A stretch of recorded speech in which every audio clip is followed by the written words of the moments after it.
আমাদের দেশের মোল্লা সমাজ সালাতুল উস্তা বলতে আসরের ওয়াক্তের নামাজকেই বুঝিয়ে থাকে, কিন্তু মহাগ্রন্থ কোরআনের দর্শন অনুসারে মধ্যবর্তী সালাত তথা সালাতুল উস্তা বলতে আসরের ওয়াক্তকে বোঝায় না।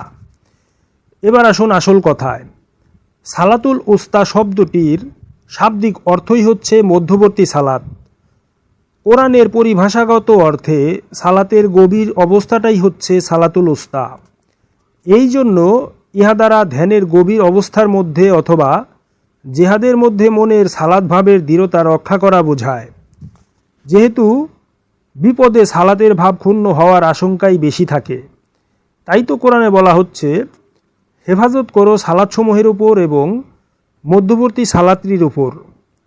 জেহাদকালে সালাতের নীতি রক্ষার অভাব ঘটিয়া থাকলে জেহাদ ধৈর্যের অভাবে যুদ্ধে পরিণত হইয়া যাইতে পারে, অথচ ইসলামের যুদ্ধ হারাম।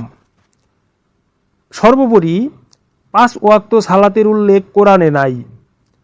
তথাপি যুক্তির খাতিরে যদি মানিয়া লিতেও হয়, তবে সালাতসমূহের সঙ্গে আসর অথবা ফজরের নামাজও রহিয়াছে এবং মধ্যবর্তী সালাত কথা দ্বারা ইহাকে এই 5টি বা তাহাজ্জুদ সহ 6টি হইতে আলাদা করিয়া দেখানো হইয়াছে। তাহা ছাড়া এই দেশের হিসাব মতে দিন আরম্ভ হয় ফজর হইতে। সেই জন্য আসরের ওয়াক্তিয়া নামাজকে 5 ওয়াক্তের মধ্যবর্তী নামাজ বলা হইয়া থাকে, কিন্তু আরব দেশে মাগরেব হইতে দিন আরম্ভ হয় বলিয়া ধরা হয়। সেই অনুসারে তথাকথিত 5 ওয়াক্তের মধ্যবর্তী সালাত হইল ফজরের সালাত।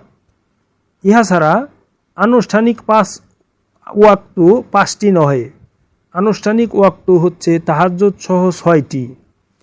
তাহা ছাড়া কোরআনের সালাত হচ্ছে দায়েমি তথা সর্বক্ষণ অবিরাম।